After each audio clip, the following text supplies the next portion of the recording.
Hi, everybody. Welcome to our Facebook Live or whichever platform you're joining us from today. I'm Jaime Zavier, and I am the co-manager of outreach with the Autism Alliance of Michigan. And today we are talking with Socially Chrissy. Chrissy, do you want to introduce yourself and tell the audience a little bit about you?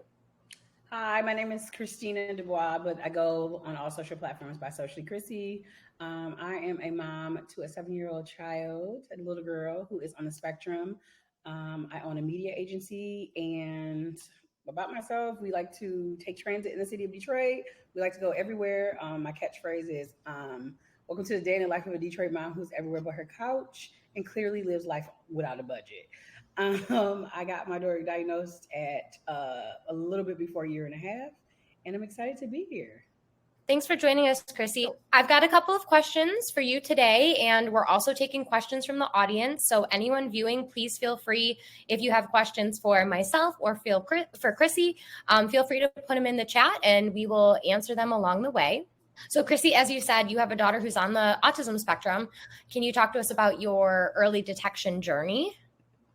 So I do have a BSW in social work. So I was a social worker for a few years, and I've had a few interactions, a sibling who's on the spectrum. And so about 9 months, I knew Eden was a little bit different just by how she played with toys, her eye-hand coordination, and she really didn't do any imaginary play. And so you do have to wait in Michigan until I believe 13 months minimum. So we waited, doing things that we needed to do, to help along the process because I knew she was on the spectrum. But yeah, at about a little bit before, like a year and a half, like 13 months, we got her diagnosed with the state of Michigan. Okay. Did you experience any kind of challenges in the evaluation process? I personally did not, but I also feel like because I was so early on and very sure that she was on the spectrum. I think when there's some kind of hesitancy, not necessarily a good or bad thing, just like hesitancy because maybe you don't know, or maybe you're like, it's too early, the later it gets, and I do know that, correct me if I'm wrong, I think different age groups have different therapists. So like if you get diagnosed after 2, it's a different physician, et cetera. And some are just backed up because it seems like general 2 and up are getting diagnosed. It's better. It's not younger. We also were in a phenomenal district. We were in the Birmingham district at the time. Okay. So you mentioned it might be a different doctor after 2, maybe different, I'm wondering, different physicians or psychologists. There might be different comfort levels with evaluating before the age of 2. It might be a little bit trickier to diagnose, but I know, as you mentioned, you can get evaluated as early as, you said, was it 13 months or 15 months? Okay. Yeah, she was between, I know she wasn't 15 months, so like between 13 and 15. Okay. Yeah. And that's very early. I think a lot of parents don't know that. And sometimes there's this mindset of, let's just wait and see. Is that something that you hear from time to time? Yep. Especially people whose kids are like adolescents. Well, I just wanted to wait and see. Kids just talk later. Like, I'm like, that's very true. Some kids just have speech delay, but it actually doesn't hurt to just go get tested because they could say, oh yeah, I mean, you can also be beneficial. I have a friend who child's not on the spectrum. Just was very speech delayed, just turned 6, and now, but he got the resources he needed, and they knew that going into preschool as well. So it's just always, the worst thing the best thing, worst thing you can hear, I think, is no, because it goes against your fear. But right. And AAOM is a huge proponent. It's one of our missions to decrease the age of diagnosis. So we definitely encourage families to get their children evaluated sooner than later. So like you said, they can have those resources put in place and just increase that satisfaction of life, being able to communicate. They may need some support with that. So my next question for you is, what kind of resources did you seek out in the beginning that you felt like were helpful for you and Eden? So the first one I sought out was, after like a lot of research and again, being in the industry of it, number one, people who thrive in motherhood with a child with special needs, not just even autism, but just in general, is other moms. So I looked for moms groups, not even specifically autism, just in general, moms that like the daytime, moms, that maybe do things that out, because I'm literally a social butterfly. Someone could move something in my house and I would never notice because they're just never there enough. So somebody who's out and about exploring. So we found 2 different groups. Then the second one was practices and organizations that people like, because there's a bunch of places that do, OT and play and like sensory play, sensory learn, but like, do people like them? I also am a African American, and unfortunately, that is something I have to add into my, research bracket too. Like, are they welcoming? Well, my daughter have a disposition. At the time, I didn't have to really worry about insurance, but some places, really enough, didn't take private insurance. They only took state insurance. So just finding like those resources. But for me, again, with research and taking some time, it was relatively easy to find resources, especially with what is it, Michigan Start. Like there's some people might have early on. Yeah, Michigan early on. Thank Start, you. Yeah, Head Start. Yeah. I'm like, some start. Yeah, early on. Yeah. And for people who don't know, that's through the school system. So even if your child hasn't started school yet, you can still contact the school system and they will come out and evaluate your child, which is a wonderful resource. Yep, it is. It really is. So but like that, a lot of people don't know about that. Yes. Yeah. So it sounds like other parent groups were really helpful for you.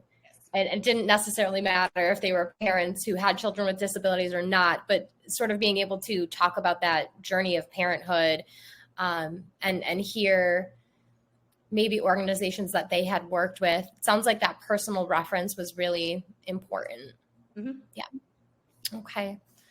Thank you. And don't be afraid to start your own either. I always tell people that, because I ended up starting, I saw a bunch of things that I liked and I launched things I didn't like. And again, I think people call me a very city mom. And although like living in Detroit or like the cities that we lived in, you don't really have that hustle and bustle. But like I found moms who, were always on the go, but like we were willing to meet. Like Berkeley has a free church where it's like this cool park, or different parks that are sensory infused. So start your own. I mean, I started my own mom group, create what you want to see. That's really good advice. And, speaking for someone in the field, I can say the need is there. If you start a group, I would put money on it that other moms and dads are going to reach out and say, hey, I've been waiting for something like this. So definitely the need is there. So what types of things do you and Eden like to do together to keep learning sort of front and center year round? Because you homeschool your child, is that right? I do. Okay. There's nothing that we don't do. We literally just came back. So our theme this month is bees, because she recently said these bees won't go back to their house. Why are they here? So I wanted to, explain to her that they're actually not even pollinating anymore. So we went to Detroit Beehive. So bees and all the education. Part of it is apples, because we're getting to apples. So we've been to 7 apple cider mills, and we have cut the apples open, dissected it, because she not understand that you eat an apple, but where's the core, where's the stem? I've learned, because I thought an apple was just an apple. It is not. And then we also recently went to Brooklyn, because major part of our theme is diversity. My daughter, I guess, is at the age, I didn't think 7 was the age, but she's at the age where she asked me where all of the different kinds of people live, and I didn't know what that meant. And she goes, brown and clear and everybody. And so I told her here, because Detroit is very diverse, but we also went to Brooklyn so she could see a more robust. And we went for 15 hours this past Saturday. Wow. Yeah. So we do stuff like that, like very fun, just everything you think of. We are obsessed with the library, like obsessed. Like at this point, I think I should, if I could get stock in the library, I would. Yeah. And then any kind of park where like, I have a series on my Instagram where it's Detroit Parks by Catalina Ranch, my alter ego, where I talk about the pros, like does it have a bathroom? Because I know that like one of the things we have with our friend is that some of our friends, Eden's friends on the spectrum, they're not potty trained yet. And that's not a problem. I don't want my friends to be like, I can't hang out with nope. So I'm going to make sure that people know, hey, this is a really great park. There isn't a bathroom, but if you're really nice, you can go to Honeybee. They'll let you use bathroom. Or, hey, if you, this one, or that's helpful. Yeah. So, things like that, so that, people can get out, but there's really nothing the only thing we will never do is when her sensory kind of she freaks out. Unfortunately, we're not at the point where we can do movies. She does not like movies theaters, but honestly, there's nothing that we don't do. Yeah, you made me think of sort of sensory sensitivity is if there's a park that has a bathroom versus doesn't have a bathroom, or maybe it's a porta potty, and the different needs.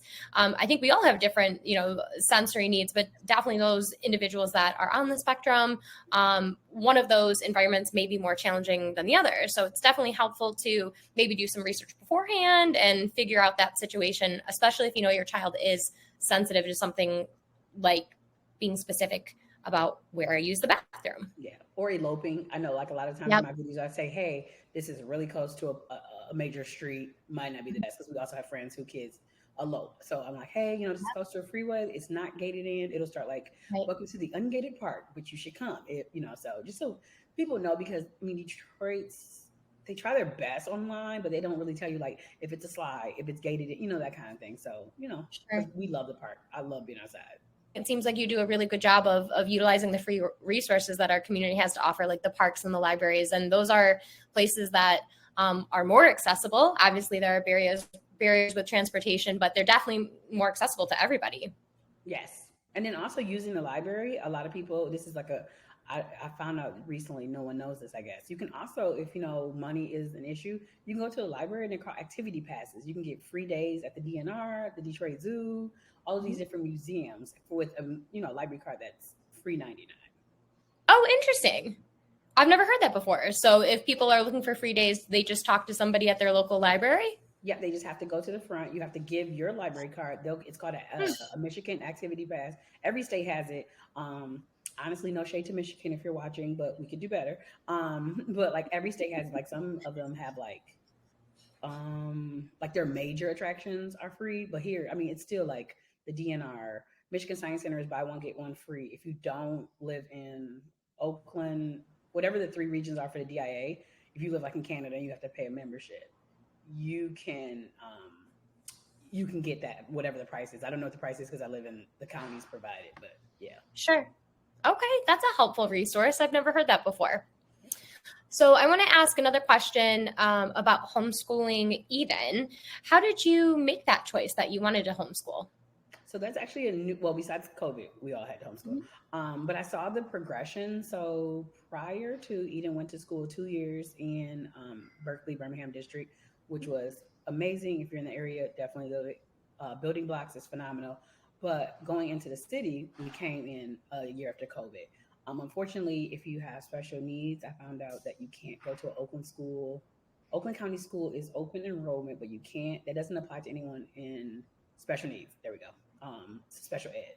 So we had to go find a Detroit public school. I wasn't fond of it, and we got put on a wait list of our dream school. Eden ended up going there last year. She got her IEP, like per usual. Her IEP had 6 goals. She could not obtain any of them. We've homeschooled for 2.5 weeks. She's completed 2 of the goals. So it was just a matter of, I don't think right now, I don't know the future. The system is what she needs right now, in the sense of the education that a child on the spectrum needs. And so I decided to homeschool. Okay. It's very nice that you're able to provide that for your daughter. So I think you were referring to school of choice before when you were saying Eden didn't qualify for Birmingham and Berkeley because she had an IEP and it was school of choice. Is that right? So I found out through like documents from like states. So if your child has to go to special ed and obviously receives, they may not even have IEP. They might just have special, school of choice does not go into effect until I believe the 2nd grade. And Eden would have been going into pre-K and kindergarten. Oh, okay. I see. Okay. So I want to ask now a little bit more about your thoughts regarding misconceptions around autism. What are your thoughts? What are some common misconceptions that you think people have about autism? That vaccinations are the reason that your child has autism. You taking Tylenol. I've heard Tylenol while you were pregnant, coffee while you were pregnant, an abundance of like seafood and etc. And I'm like, none of that happened though, at least in my situation. Okay. So how do you use your platform to help debunk those myths? I try to keep it like so obviously debunking them means that I believe that they're wrong. But I also like to do it in a humorous way. I think I'm pretty funny. No, but I think I'm pretty funny. And I have to do it in a way that's not like disrespectful, like homeschooling. I recently had someone DM me and was like, I love how you're approaching your content with like tips, not like I homeschool because I'm bad. I'm like, nope, never would do that. So being mindful and respectful of people have their thoughts about things, right? And they may say that. But if I can help one person go get their child tested and one person or tens of people go get vaccinations, because that will protect your kid, because I truly believe that vaccinations aren't the reason. And so having your kids not vaccinated in schools, or not going to school because they're not vaccinated and then they get sick and God forbid something happens, that's like the dreadful end. So I just try to just be modest and just I'm a very fact person. Like, so if you believe that, then do you believe this? And a lot of times people are like, I don't believe that. Then how can you believe this? Because science shows that vaccinations haven't done this. Well, this one guy said it. You mean the guy that they debunked years ago? Yeah, but it's the government. Okay, well, if you believe that, then you believe this. And usually for me, it's worked because it's more one-on-one. And I've gotten over 50 people to get, like, I have DMs like they're like, I did it. I got them vaccinated and we're gonna go to school. It's just, I think you have to believe in the person who is telling you. And it's probably hard for someone to believe a therapist or a doctor or the government who's like, oh, vaccinations don't cause it. But when you meet someone who's like, Eden got vaccinated late, not because I thought she was on the spectrum, because I wanted her to get tested, and so they're like, wait. And then I'm like, I didn't drink coffee when I was pregnant. I can't take Tylenol. So, and they're like, wait, what? I'm like, it's just get your child vaccinated so we can all be safe. And that's just what I believe. You mentioned, how did you make the personal choice to get Eden vaccinated? Because for a lot of parents, I think it can be scary with a lot of the misinformation that's been floating around for years now. So how did you make that choice for yourself and for Eden? The close relationship that I think everyone should build, especially when someone is handling our child. It is us as parents' job, but most importantly, to rely on a active, intelligent, and very, very passionate doctor. And Eden's doctor, Eden's pediatrician is actually my pediatrician's son. So it was somebody I trusted. I don't feel like they would ever put me in harm's way. This is over at the time when I had Eden 30 years of being, connected after I left his dad. My brothers and sister went to him. So it just building a personal relationship. And I think that needs to be done. Like I've heard people like, oh yeah, my doctor is a urgent care. And I'm like, Mm-mm. And if that's all you have in the area, because I know I've heard rural areas have that, that's fine. But build a rapport. Maybe go get a coffee. Maybe grab a sandwich with them. I know, but just build a rapport with that doctor, because that doctor will see your child through and through, and you'll understand too. Like with talking to them and conversing with them, you'll understand their heart and they're pure. When someone's not good. A doctor is, we need to find the door, and then someone who you're like, wow, they'll eventually become a part of our family. So it sounds like I completely agree. You're advocating for parents to find a pediatrician, which is a first step, right? Because not everyone is maybe setting their kids up for regular appointments. And that's something we definitely advocate for. It's really important because a pediatrician can help you identify if your child is missing those developmental milestones and something might be going on. And again, in order to get access to resources early on, you need to see a doctor. So having a relationship with your pediatrician, asking about vaccination. I think at this point, it's very common. It's very normal to have fears or questions. It's okay to seek second opinions, right? Like if your physician tells you something and you're still feeling unsure, it's okay to ask more questions. And that is your pediatrician's job. And if they aren't willing to answer those questions, then maybe, you find another pediatrician who will. Absolutely. So thank you for your input on that, Chrissy. I think at AOM, again, we advocate strongly. We follow CDC recommendations, and we have our own medical advisory board. And we're heading into cold and flu season now, so we're definitely encouraging families to get flu shots so their kiddos don't get really ill and miss school. The COVID-19 booster is going to be coming out soon, and just protecting their little ones, protecting their families. So thank you for speaking to that. So I'm going to switch topics for a minute and go back to Eden. Oh, geez. Maybe you can share with us what some of your favorite moments have been with her. Like, meaning like what? Anything? maybe if you just have some special memories of things you mentioned going to Brooklyn, or activities that you like to do with Brooklyn. Okay, so Brooklyn was so amazing that we actually are going again for 24 hours in a week. Their Brooklyn Children's Museum, chef's kiss, top tier. And what was cool also, again, researching, I have a annual membership to the Michigan Science Center, which I guess is part of a wider network. It was free to go, so we got to experience it. My best moments though were my daughter. I set a very intentional goal in July. Oh boy, you bet not cry. July of 2021, before we moved back downtown Detroit, and I said, be very intentional with the conversations you have with Eden, what we're saying every day, making sure we speak to her, etc. Hopefully, no, I'm sorry, this was May. Hopefully by July, her birthday, she'll be able to talk. When we moved down here, Eden was 4. She still did not communicate.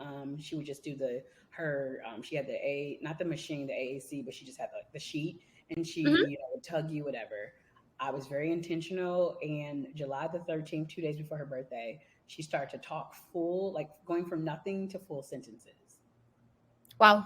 Yeah, she was like, "It is my birthday. Yay." It was very unemotional, but I was like,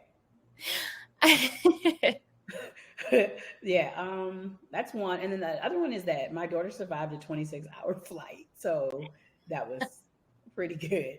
I was like, yay, twice. I have some questions. Okay, so what do you think accounted for the evolution for Eden to be able to communicate more? Was there anything that you were doing? Was it just a coming of age? Do you think anything specifically benefited her language skills? So in April, I started a mom's group. In a mom's group, we met 4 times at parks. And then I did a mom's night out, strictly just us. But a lot of times the kids would be together. Like when we weren't, they'd be somewhere together, whether I got a nanny, whatever, etc. And then I also created the aspect of my group where a bunch of moms would come, but then we had a smaller group that always came. So then we went to different things. And I think the immediate socialization of her, direct socialization, opposed to, I didn't realize kids aren't allowed to talk in school. I didn't realize that until that summer.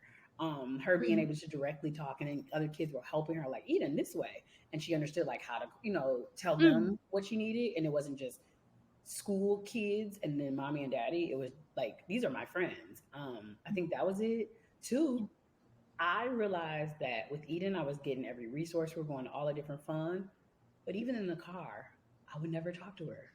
I would just drive, and we would go places, and I'm like, ooh, apple and this. And I started to think, how would you respond if you only got spoken to periodically? So again, I made that attention in May of 2021. And so I would be like, Eden, we are going where? And obviously she wouldn't respond, but I'm like, we are going to the grocery store. And I'd be like, I need you to help me get an apple. And I knew she knew what it was, because she would put all the stuff I wanted, but it was like making it before, it would be, she'd be like, all right, let's go to the grocery store. But because she didn't talk, I wouldn't talk. And I'm like, and it's like that, that's it's, I don't know how, but one day it just clicked in May. And I was like, well, how would you interact if someone only talked to you particular times, not all the time? And so I think that and then that whole week before, I was like, it's gonna be your birthday. It's your birthday, you're gonna be 5. You gotta get a job. And she'd be like, and I'm like, different stuff like that. And she just be like, and literally the 2 days for her birthday, I was like, in 2 days, and I went to go finish. She goes, it's my birthday. Yay. I'm like, so yeah, I just think those were the reasons. It could be something of a switch just went up. I mean, we'll never know, but in my mind, it's what I just said. Sure. Yeah. So it sounds like a lot more exposure to language and the chance to participate in conversation. I think you bring up a really good point that a lot of people don't think about. In school, it's not just free time to practice those skills. Really, you're sitting, you're listening, maybe you're doing an activity, but maybe not so much time to talk. And you mentioned your parents group being a really great place for exposure and practice. Was your parents group parents of children who also had disabilities? No, so it's a mixed group. It's a mixed group of all, because now that for sure, now that situation, I can't, you can't really say that was it. But it just seems very interesting that I started the group of mixed ages. No one was over. Is Eden the oldest? No, so no one was over 2 years up. So at the time, Eden was 5. So I think our oldest was 7. We Mhm. even had people who were just, just birthing kids, like infant, but then had a 2 and a 4-year-old. So no, they were a mixed age group. It was not just disabilities. Some were like we have a little boy who is autistic and has Down syndrome, and Eden and Elijah are best friends. Mhm. Do you feel like that's really important for individuals on the autism spectrum or with other disabilities for them to be able to engage and interact with other children who may not have disabilities? Yeah, because there's no school in the world that's just a kid of autism. Well, yeah. Even in school, like there's a school in Inkster, Westland, that is just for kids on the spectrum. Mhm. I mean, you can be on a spectrum and also be blind. You can be on a spectrum and also have no legs. Everybody, everyone's not going to look the same. Autism, I mean, it's a spectrum. They don't look the same. So I think no matter if the kids are like mentally different, if they physically are different, kids need to see a diverse world. That's why our theme for homeschool this month is diversity, because I also, now that she talks more, we all know, who's watching or who later watch. Or one thing about kids, no matter what the spectrum is, there's a few things that I feel like all kids have the same, and it's they have literal. Their brain runs off of literacy. Like things are literal. It's not what can, what it is literal. And so for my daughter, we recently had to speak about some things because she found a friend because Eden can read, her friend cannot, and I said, well, you can always help. Why don't they not? So I never wanted her either to say, why don't they have legs or what? So to get her acclimated at a young age. Now I've never had the issue about why do they look different? Why does this? Yeah. She's used to it because mixed age, and also, starting those conversations with other parents, because I know that I'm not a standard parent. I know making friends are harder for a lot of parents. Me, I will walk up to you like we have been friends forever. I'm like, you want to go to a play date? Or I walk up to people like, hey, scan this QR code. Why? Well, I see you got these kids. We stay outside. You could be in the car. I'll watch them, girl. Just stay at the park. I got a mom's group, and I've had them be part of my mom's group for 3-4 years.